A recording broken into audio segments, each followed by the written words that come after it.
ನಮ್ಮ ಹೆಸರು ಸಿದ್ದಪ್ಪ ಬಸವಣ್ಣಪ್ಪ ಗಾಳಪ್ಪನವ್ರು ಅಂತೇಳಿ. ನಾನು ಅಗ್ರಿಕಲ್ಚರ್ ಡಿಪಾರ್ಟ್ಮೆಂಟ್ನಾಗೆ ಒಂದು 24 ವರ್ಷ ಸರ್ವಿಸ್ ಮಾಡಿದ್ದೀನಿ ರೀ. ಓಕೆ. ಮಾಡಿ ರಿಟೈರ್ಡ್ ಆದಮೇಲೆ ನಾವು ಸ್ವತಃ ಉಳ್ಳಾಗಡ್ಡಿ ಬೆಳೀತಾ ಇದ್ದೀವಿ. ಓಕೆ. ಆ ಬೆಳೆದ್ರೊಳಗೆ ಈ ಸಲ ಸ್ವತಃ ನಾವು 4 ತಳಿನ ಇಲ್ಲಿ ನಮ್ಮ ಕ್ಷೇತ್ರದೊಳಗೆ ಬೆಳೆದೇವೆ ರೀ. ನಮ್ದು ಇಲ್ಲಿ ಧಾರವಾಡ ಜಿಲ್ಲಾ ಹುಬ್ಬಳ್ಳಿ ತಾಲೂಕು ಕಿರೇಸೂರು ಅಂತೇಳಿ ನಮ್ಮ ಊರು ಗ್ರಾಮ. ಇಲ್ಲಿ ನಮ್ಮದು ನಾನು ವರ್ಷ ಈಗ ಒಂದು 20-25 ವರ್ಷ ಆಯ್ತು ನಾನು ಬೀಜ ಮಾಡ್ತಾ ಇದ್ದು. ಲೋಕಲ್ ಬೀಜಾನ ಮಾಡ್ತಾ ಇದ್ದೇನೆ ಸರ್. ಆದರೆ ಈ ಸಲ ನಮ್ಮದು 4 ಎಕರೆಗೆ 6 ಎಕರೆಗೆ ನಮ್ಮದು ಲೋಕಲ್ ಬೀಜ ಬಿತ್ತೇವಿ. ಜೂನ್ 11ನೇ ತಾರೀಕಿಗೆ ಬಿತ್ತೇವೆ ಲೋಕಲ್ ಬಿತ್ತೇವಿ. ಲೋಕಲ್ ಬೀಜ ಅದು. ಆಮೇಲೆ ಒಂದು ಕಡೆ 2 ಎಕರೆ ಎಲ್ಲೋರ ಅಂತೇಳಿ ಬಿತ್ತೀವಿ.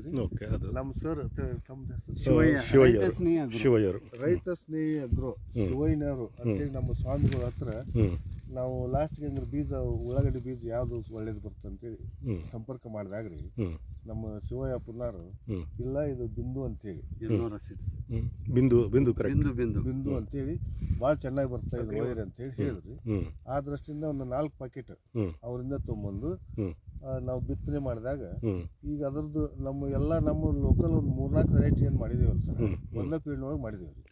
ಮಾಡಿದಾಗ್ಯೂ ಕೂಡ ಇದು ನಮ್ದು ಬಿಂದು ಏನೈತಲ್ರಿ ಸರ್, ಬಿಂದು ನಿಜವಾಗಿನೂ ಇದ್ರದ್ದು ಗ್ರೋತ್ ಆಯ್ತು, ಇದ್ರದ್ದು ಜಾಸ್ತಿ ತೇವಾಂಶ ಆದ್ರೂ ಈಗ ನಮ್ಮಲ್ಲಿ ಲೋಕಲ್ ಅವೆಲ್ಲ ಹಳದಿ ವರ್ಣಕ್ಕೆ ಬಂದಿದ್ದಾರೆ. ಇದು ಇವತ್ತಿಗೂ ಇಲ್ಲಿವರೆಗೂ ಹಳದಿ ವರ್ಣ ಬರೋದಿಲ್ರಿ. ಹೊಳ್ಳಿ ಒಂದು ನಾವೇನು ಹೆಣ್ಮಕ್ಳು ಜಡಿ ಏನು ಹಾಕೊಂತಲ್ಲ ಆ ಸಿಸ್ಟಮ್ನಾಗ ಗ್ರೋತ್ ಬರ್ತದೆ. ಕಲರ್ ಭಾಳ ಚೆನ್ನಾಗೈತ್ರಿ, ಅದು ಭಾಳ ಚಂದ ಐತ್ರಿ. ಅದಕ್ಕೆ ಮುಂದೆ ಈಗ ಇನ್ನೂ ಇದು ಒಂದು ತಿಂಗಳಿಗೆ ಬರ್ಬೋದು.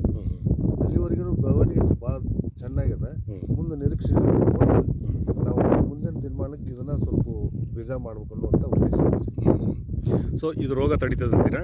ಆ ರೋಗ ರೆಸಿಸ್ಟೆಂಟ್ ಪವರ್ ಐತಿ. ನಮಗೆ ಇತರೆ ನಮ್ಮ ವೆರೈಟಿ ನಾವೇ ಬೆಳೆದೇವಲ್ಲ ನಮ್ಮ ಸ್ವಂತ ಜಮೀನೊಳಗೆ ಬೆಳೆದಾಗ ಅವು ಇತರೆ ಇದಕ್ಕೆ ಇಷ್ಟ ಸೇಮ್ ಮಳೆಗಾಲಕ್ಕೆ ಸೇಮ್ ನಾ ಎಲ್ಲ ಪೋಷಕಾಂಶ ಆಮೇಲೆ ಸ್ಪ್ರೇ ಇದನ್ನು ಕೈಗೊಂಡಾಗ್ರಿ ಎಲ್ಲ ಸೇಮ್ ಇಷ್ಟಕ್ಕೂ ಒಂದೇ ಮೆಥಡಿನೊಳಗೆ ಮಾಡಿದೇವೆ ರೀ.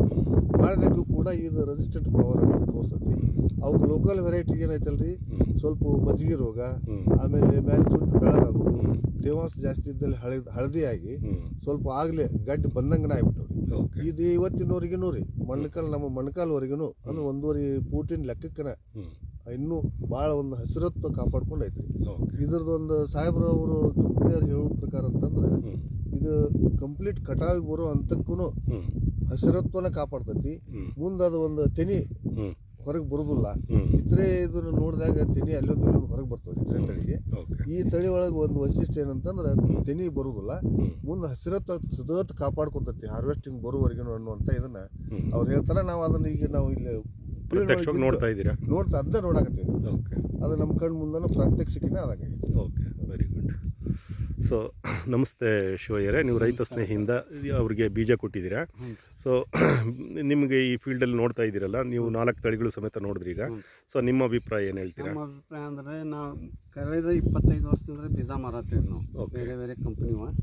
ಇದನ್ನು ಈ ವರ್ಷ ನೀವು ಕಂಪ್ನಿದು ಮಾಡಿದ್ದೀವಿ. ಅವ್ರಿಗೆ ಒಬ್ಬರ ನೋಟಿಫೈಡ್ ಫಾರ್ಮರ ಅವ್ರಿಗೆ 4 ಪ್ಯಾಕೆಟ್ ಕೊಟ್ಟಿದ್ದು ರೀ. ಕೊಡಂತಲಿ ಅವರೇ 2-3 ಸಲ ಹಂಗೆ ಫೋನ್ ಹಚ್ಚಾರ, ಇಲ್ಲ ಸ್ವಾಮಿಯರ ನೀವು ಕೊಟ್ಟದ್ದು ಉಳ್ಳಾಗಡ್ಡಿ ಅದು 4 ಪ್ಯಾಕೆಟ್ ಕೊಟ್ಟದ್ದು ವೆರೈಟಿನ ಬೇರೆ ಐತಿ, ನಮ್ಮ ಫೀಲ್ಡಿಗೆ ಒಮ್ಮೆ ಬಂದು ನೋಡ್ರಿ ಅನ್ನಕತ್ತಾರೆ. ಅದ್ರ ಸಂಬಂಧ ಇವತ್ತು ಬಂದು ನೋಡಿದಾಗ ಆ್ಯಕ್ಚುಲಿ ಗುರ್ತಾಗತ್ತೈತಿ ಬೇರೆ ಕಂಪ್ನಿಗೆ ಏನು ಡಿಫ್ರೆನ್ಸ್ ಈ ಕಂಪ್ನಿಗೆ.